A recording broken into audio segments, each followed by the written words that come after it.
Hey, book by book. And you know where we are? We're right here at Sandown Park, a beautiful part of Surrey, England, where the great Christian Resources exhibition is taking place, and we're a tiny part of that. Then we've got friends who are joining us here for this time of book study in the Bible, and Paul Blackham, my long erstwhile colleague from All Souls Church in Langham Place, living in London. And also we're joined by Joseph Steinberg, the Reverend Joseph Steinberg, who was born in Miami, in Florida, but is now resident in England and working with the Church Mission Society. Right. And what we're going to do is the book of Leviticus. Are you ready for it? I think that we're going to have what Paul would call a thrilling time together of Bible study. So why don't I start right away in this first study with reading from the book of Leviticus in chapter 1, and the first 4 verses will do, I think. The Lord called to Moses and spoke to him from the tent of meeting. He said, "Speak to the Israelites and say to them, when any of you brings an offering to the Lord, bring as your offering an animal from either the herd or the flock. If the offering is a burnt offering from the herd, he is to offer a male without defect. He must present it at the entrance to the tent of meeting, so that it will be acceptable to the Lord. He is to lay his hand on the head of the burnt offering, and it will be accepted on his behalf to make atonement for him." Let's jump straight in. I want to ask you a question right away, Joseph, if I may. I mean, many people feel quite intimidated by the book of Leviticus. They never get through it often. Are there any words of encouragement as we begin? I mean, Paul Blackham describes it as a treasure chest. What treasures can we expect to find here? Well, in my experience, the book of Leviticus has been very much like a piece of glass in 2 different ways. First of all, it's been like a lens to help me focus in and understand with deep clarity what God is like, that He's holy. But also, it's been like a glass which is a mirror, so that as I look into the law, I see myself and my own condition and how sinful I am. And when I contrast what I'm like in comparison to what God is like, I actually cry, "Help! God, I need mercy, I need help. What will you do for me?" So for me, the book of Leviticus was very important when I, having come from a Jewish background, was reading through the Old Testament before I became a believer in Jesus. The book of Leviticus really convicted me. My life was not what God wanted it to be. I'd fallen short of His glory, and I was already very young, so I hadn't done a lot. But still, I felt very distant from God as I read Leviticus. And so it had me crying out to God, "Help, what have you got for me, God, that will help me get back to you?" Because there's no temple, there's no sacrifices, and I began to look towards perhaps the person of the Messiah, which is another thing that Leviticus shows us. So whenever I'm preaching and I bring up Leviticus, I always make the joke that, "Oh, perhaps you were reading Leviticus in your quiet time this morning," and everybody laughs because it's probably the most neglected book of the Bible. But in fact, Leviticus is exciting because it very much parallels the book of Revelation. We see what God desires for His creation, we see what God's hope is, we see what God is like, and we see what He's committed to making us back into again. It's a very exciting book. We're looking forward to this very, very much indeed. Paul, when you think of Genesis, Exodus, Leviticus, how does the book of Leviticus relate to the book of Exodus, which precedes it? Well, we've studied the book of Exodus before, and it was such on with Joseph. Joseph, yeah. Wonderful. And of course, in that book, you've got the whole redeeming the people out of Israel, and then half of the book of Exodus is about making this tabernacle.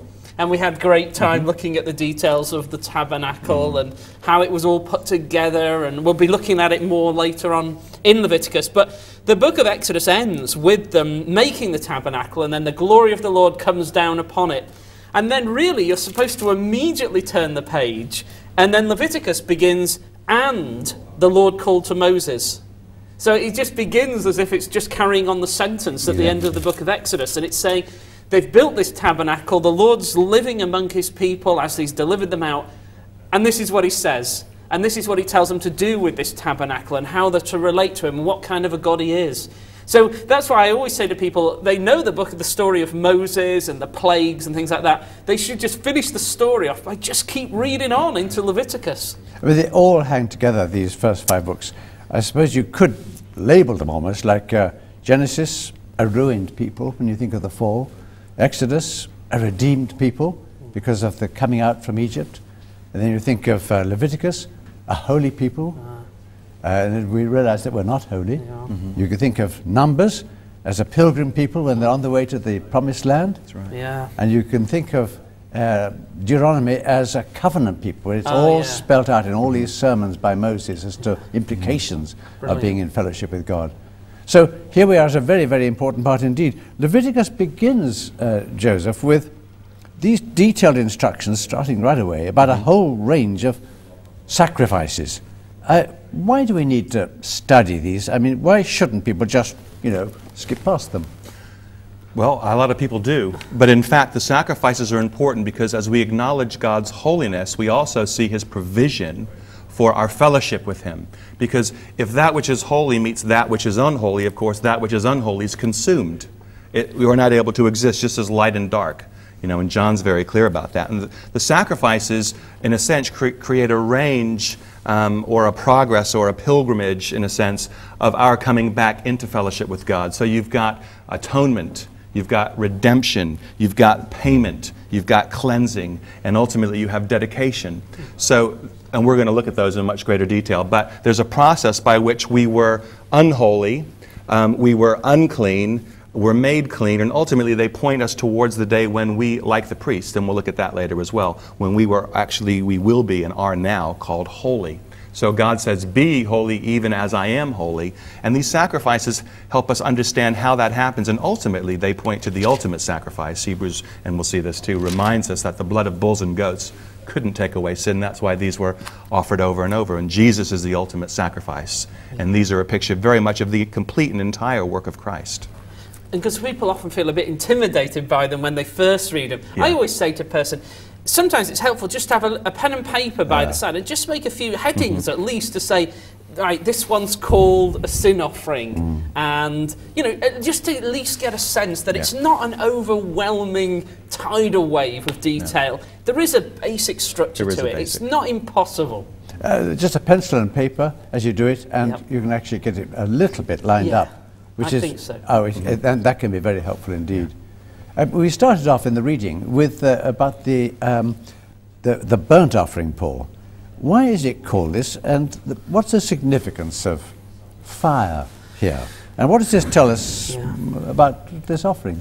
Well, it's the first offering, and you get references to the burnt offering even back in Genesis.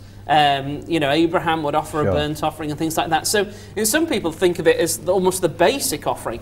And because of this issue of fire, it's named, it's not the only one that's offered in fire, but it's called like the offering of fire. Because it's drawing our attention kind of to the fundamental problem. If you think back, Genesis 3:24, Adam and Eve had sinned. There's this alienation between the holy God and now an unholy humanity, and the whole creation is now separated from him.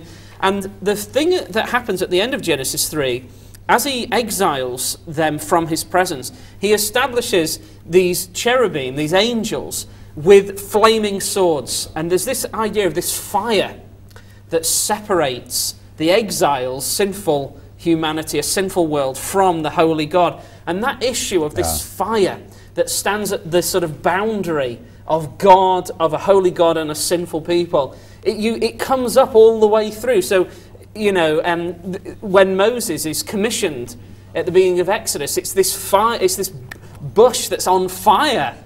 Again, symbolizing this is God's presence here, and Moses is intimidating. It's a holy ground, and so on.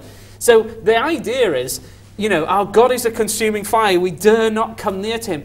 The fire separates us from him. This offering is kind of raising the question, is there a way back through the fire? The animal goes into the fire and it is consumed by it. Is there a way back through the fire? That's the kind of question that the burnt offering leaves with us. And we'll come on to the question of animals and what we think about the whole question of animal sacrifice, I'm sure, as we continue. So when we think about that burnt offering, you were saying, Joseph, earlier about Jesus fulfilling so much of what is here. How does Jesus fulfill the burnt offering? Well, it's interesting because if you look at more detail in the text, you see that there were actually hands placed on the animal's head. as an act of identification. In other words, the person who was making the offering who had sinned would place their hands on the animal's head and confess their sin onto the animal. In a sense, there was an act of transference there. So the animal, which had to be a perfect, spotless, blameless animal, a symbol of sinless perfection, was now, in a sense, taking upon them the sin of the person who was offering them by them placing the hands on the head. Then, of course, the penalty for sin is death, and we, in a sense, see death as an all-consuming experience, and ultimately being separated from God forever, in a sense, is that ultimate fulfillment. And so the animal, because the penalty for sin is death, is then slaughtered in a specific way. Its throat is cut, its blood is poured out. We'll see later, the Leviticus 17:11 talks about the life of the blood, life of the flesh being in the blood. So the animal is sacrificed, and in the same way, Jesus, we are called to identify with him. He is the one who was sinless, perfect, spotless, blameless, symbol of sinless perfection. He is on the cross for us, and we see, and we'll look at this in more detail deeper into the study too, but we'll see that how he suffers the curse of God because of God's wrath coming upon him as he carries the sin of the world. And ultimately there is his death when he cries out, my God, why have you forsaken me? And it is finished. And so there's a really perfect correlation there, because in a sense, Jesus, who is the sinless one, who is the author of life, is now consumed in death, just as fire consumes. And he does that in our place. So the sacrifice, which is consumed and brings peace, which isn't perfect because it has to be offered again and again, is just a picture of what Jesus is coming to do, what the Messiah is coming to do, and Jesus ultimately fulfills in his death. And so we are called to identify with him, and through his death for us, just as for the animal there was the exchange of life. The animal died, the offerer walked away having peace with God, because ultimately this is atonement at one with God, peace with God. So when we trust in Christ, then we also have atonement. We are at one with God. There is peace between us and God as well, because we trust in the sacrifice of the Messiah. Joseph, 2 centuries ago we had in Britain a mighty preacher called Charles Simeon.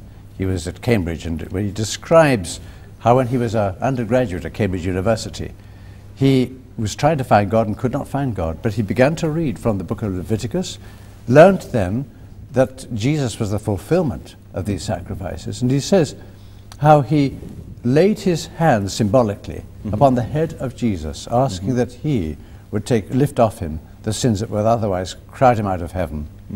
And how he found forgiveness and peace from that day on. And he became one of, the finest preachers we have ever had.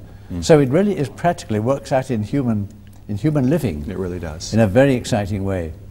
Paul, I noticed about the grain offering, chapter 2, there it is, when someone brings a grain offering to the Lord. His offering is to be of fine flour, etc. I'd like to understand, we'd all like to understand what we can learn about the grain offering. Yeah, the grain offering, because we're used to, so many of the offerings are to do with animals being sacrificed, and as you know, we will look at that more. But the grain offering has a very special significance, and we think about, for instance, in Deuteronomy 28 and 29, and there's this whole vision as we get to the end of these 5 books of Moses, and they're going to enter into this promised land.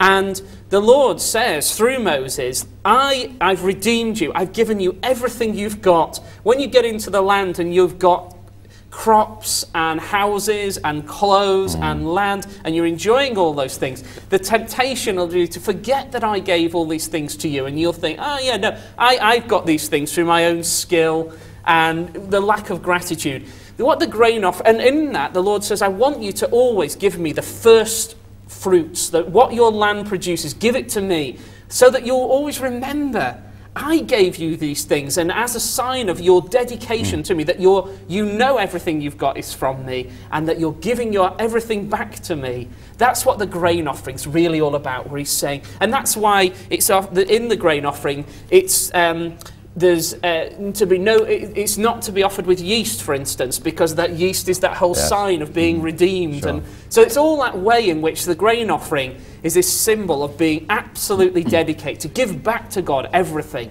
a heart that's completely given over. And as Jesus said, you love the Lord your God with all your heart, with all your soul, with all your mind, with all your strength. The grain offering's really acknowledging that and saying, yes, Lord, everything I have has been given by you, and I give it back to you. This is going to be very, very helpful indeed. I hope that you're going to stay with us in future studies, because this is only study number 1. And what have we learnt already? I suppose we've learnt that we cannot come to God cheaply. We cannot come to God directly, because there's got to be a mediator of some kind. And we cannot come to God lightly. So this is a serious study we're doing, and yet at the heart of it, it is going to be full of joy and discovery. God bless you, and thank you so much for sharing in this our study today. We'll do it again.